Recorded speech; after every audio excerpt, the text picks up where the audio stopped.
With Terraria having such a vast array of weapons, it's no surprise that some can be very easily overlooked. And while this is mostly caused by the weapon falling into a tight niche or lacking any practical use, on some occasions it's the obtainability that prevents them getting the recognition they sometimes deserve. Today, we're going to be taking a look at one of the many early hard mode wand-type magic weapons that actually performs competitively to some of the most popular options. Of course, I'm talking about the Frost Staff. Despite its relatively boring first impressions, this staff has the potential to outperform fan favourites like the Crystal Serpent and Sky Fracture. So the question is it worth the grind? Before we jump into it, if you enjoyed the video, don't forget to drop a like and subscribe, as it actually gives you a 2% higher chance of encountering Golden Critter.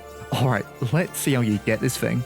As mentioned, I think the main turn-off for the Frost Staff is its unorthodox obtainability. You'll be required to head to your underground ice biome in hard mode and be on the lookout for two enemies, Icy Merman and Ice Elementals. Now, the problem already is, the underground ice biome is not a nice place to be at this stage of the game, and it's extremely hostile and annoying to navigate. Additionally, I found both Icy Merman and Ice Elementals way too uncommon, considering the drop rate of the Frost Staff is a measly 2%. However, this could have just been my poor luck, and your underground ice biome might be full of them. Nevertheless, I figured to make it easier, I'll just use my absolutely overkill underground ice farm that I built ages ago. Just to be clear, you really don't need something this extreme for the drop, but building a similar smaller version will drastically increase your chances of getting the rare drops from this biome, and in very little time, I managed to get one to drop. So how about we take a look at what it can do?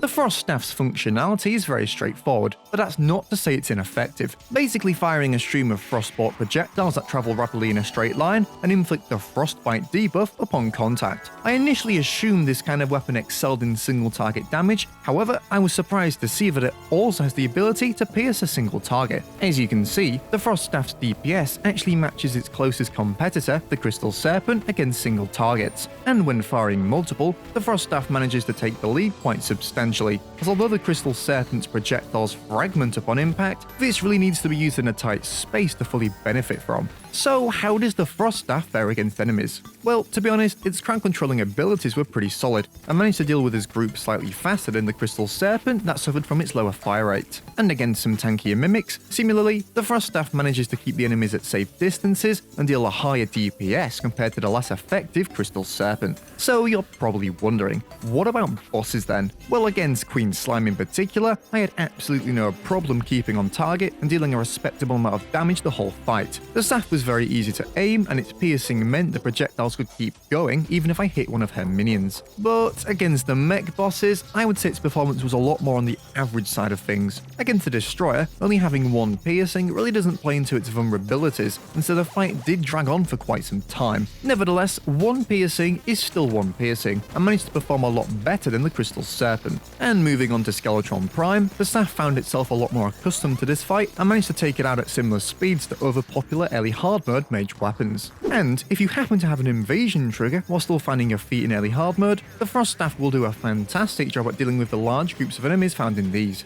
So then, with all this in mind, we now need to ask ourselves, is it actually worth it? And well, while its actual damage output is very impressive, and it does technically beat the Crystal Serpent, we really can't ignore the fact that I had to build a great stonking arena just to farm this thing. Either way, if you do manage to find yourself with a Frost Staff at your disposal, its performance won't disappoint, and is one of the best for when you can get it. I'd love to hear your thoughts on the Frost Staff down below. Have you ever gone for it? And if not, why not give it a try? This has been sockrteez, and I'll see you in the next one.